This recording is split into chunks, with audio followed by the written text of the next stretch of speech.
और महालक्ष्मी सेल्स आपके लिए तैयार है लेटेस्ट कंज्यूमर अप्लायंसेस के साथ। Branded air conditioners, best brands, best offers के साथ आपके लिए अवेलेबल है महालक्ष्मी सेल्स में। एयर कूलर्स जो आपके पूरे घर में ठंडी हवा से आपके दिन को और खुशनुमा बनाए। Single door refrigerator, double door refrigerators, inverter battery, deep freezers, विजी cooler, LED televisions, semi and fully automatic washing machines, water purifier, RO plus UV, आटा चक्की, water dispensers, water coolers, mini refrigerators, सभी appliances बेस्ट ब्रांड्स के best offers के साथ आपके लिए available है महालक्ष्मी सेल्स में। विषय ऐसा है कि गए टाइम पे भी मैंने एक इंटरव्यू दिया था कि पार्टी में जो भी इसको टिकट दी जाए तो हम कार्यकर्ताओं में से दी जाए। जो अभी अभी न्यूज़ चैनल पे चला है कि मेरे को टिकट नहीं मिली है, इसके लिए मैं नाराज हूँ। ऐसा कुछ भी नहीं है। पिछले 18 से 20 साल से मैं पार्टी का कार्यकर्ता, आधी उम्र मैंने मेरी पार्टी में दी है।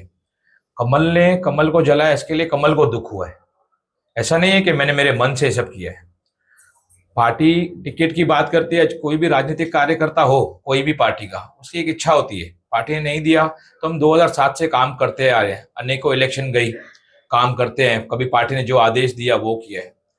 अब ऐसा हुआ कि पार्टी ने जो बाहर से लोग लाए, जिनको प्रत्याशी बनाया, उनके कुछ कार्यकर्ता मेरे एरिया में रहते हैं। परसों के दिन पे दोपहर के 1:30 बजे के करीबन, अगर मैं आपको सीसीटीवी दिखाता हूँ उस चीज की, ये लोग मेरे घर पे आते हैं। मैं घर पे नहीं था, मेरी मम्मी और मेरी वाइफ घर पे थे। तो उनमें से एक बंदा आता है, वो मेरा पुराना सहयोगी रह चुका है। उसने रेस्पेक्टफुली बात किया, तो उसने खाली इतना बोला कि कमल हमारा पुराना सहयोगी रह चुका है। तो उसमें से 2 लोग जो मेरे एरिया में रहते हैं, जिसने एक ने आज कोई शेट्टे करके है, जिसने आज मेरे ऊपर कंप्लेन की है, तो वो वहां पे बोल रहे पुराना बहुत पुराना। एक बोलता है पुराना नहीं, जूना। तो वहां पे जो 30-40 कार्यकर्ता डोर टू डोर मत मांगने गए थे, तो उनको मत मांगना है, हमसे टिंगल नहीं करनी है। मेरी मम्मी रुकी है, मेरी वाइफ रुकी है। डिसरेस्पेक्टफुल इनको टिंगल नहीं करनी है, मस्ती नहीं करनी है किसी भी कार्यकर्ता के साथ। और पार्टी ने यह भी सोचना चाहिए कि जो भी नए लोग आप लेके आते हो, उनके जो भी समर्थक और कार्यकर्ता है, ऐसे आप ही के पार्टी के कार्यकर्ता के पास जाएंगे, उनके ही घर पे जाके उनसे ही मस्ती करेंगे। ये कहाँ का न्याय है। और आज जो ये पार्टी की तरफ से मेरे ऊपर जो एक एनसी दाखिल हुई है और चैप्टर दाखिल हुआ है, तो ये मेरे घर का मामला था। मैं कमल हूं, मेरी पार्टी है कमल का फूल। इन्होंने एक बार हमसे बैठ के बात करनी चाहिए थी।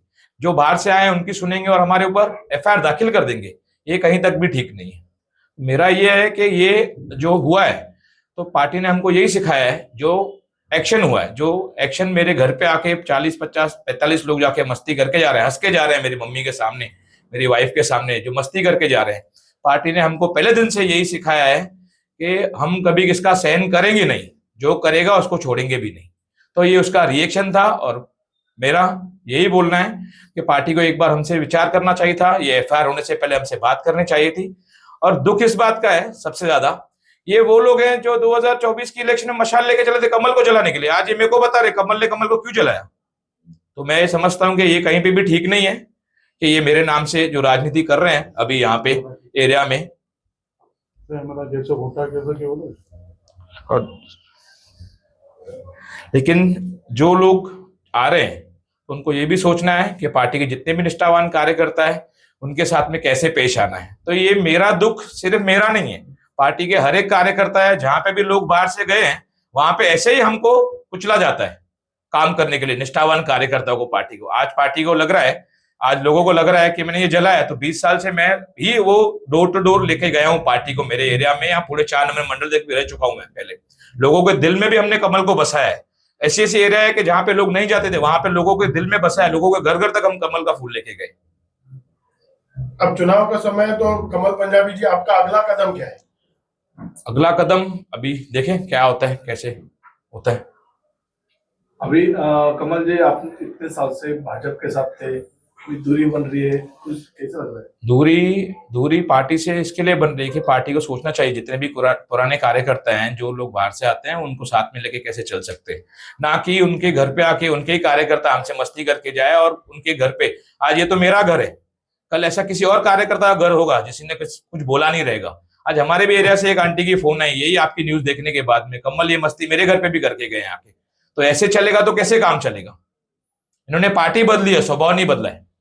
इस एफआईआर के बाद कुछ वरिष्ठों से चर्चा हुई आपकी? नहीं, अभी तक ऐसी कोई भी चर्चा नहीं। ये जो घटना आप बता रहे हो, तो ये घटना के लिए आपने वरिष्ठों को बात की है, उनको बताया था पहले? नहीं, मैंने किसी से भी किसी विषय पे बात नहीं की। प्रदेश अध्यक्ष रविंद्र चौहान जी ने कहा जो भी नाराज है, जो भी बंडखोर है, उनसे चर्चा की जाएगी। तो ऐसी कुछ बात पार्टी की तरफ से चर्चा कोई करने आया? ऐसे तो अभी तक 4-5 दिनों से किसी से कोई चर्चा हुई नहीं, ना ही किसी से कोई बात हुई है कि आगे का काम कैसे करना है, कैसे रणनीति से काम करके चलना है। पार्टी के कोई भी वरिष्ठ नेता का फोन नहीं आया पिछले 4-5-7 दिनों में। कोई चुनाव कार्य को लेकर भी कुछ भी फोन? कोई भी नहीं, कोई भी नहीं, ना मैसेज आया ना कॉल आया। उनकी तरफ से ऐसा कहा जा रहा है कि कमल भाजपा का पदाधिकारी है, लेकिन शिवसेना का काम कर रहा है। सर, पहली बात तो ऐसा कुछ भी नहीं है। मैं मेरे घर पे नहीं था, अगर सेना का काम करता तो मैं आपको सेना के प्रचार में दिखता कहीं पे भी। मैं ऐसा कुछ भी नहीं है, ये हुआ है तो ये इसी विषय पे, ये खाली विषय को गुमराह करने की बात है, बाकी कुछ भी नहीं। ये जो घटना है, ये आप पदाधिकारी हो, तो आपके जैसे कुछ और भी कार्यकर्ता आपके साथ है इसमें? बिल्कुल साथ में, आपके सामने रुके हैं हमारे सब कार्यकर्ता। कमल जी, ये जो एफआईआर अब आपके ऊपर हुई है, उसके बाद कहीं ना कहीं आपका पक्ष बदलाव होगा, ऐसा लगता है आपको? अभी तो ऐसा कुछ नहीं बोल सकते, देखते हैं आने वाले दिनों में क्या रणनीति बैठती है। मतलब उम्मीद है? उम्मीद पे दुनिया कायम है। ताज्या घडामोडींसाठी स्वानंद न्यूजला सबस्क्राईब करा आणि बेल आयकॉनवर क्लिक करा।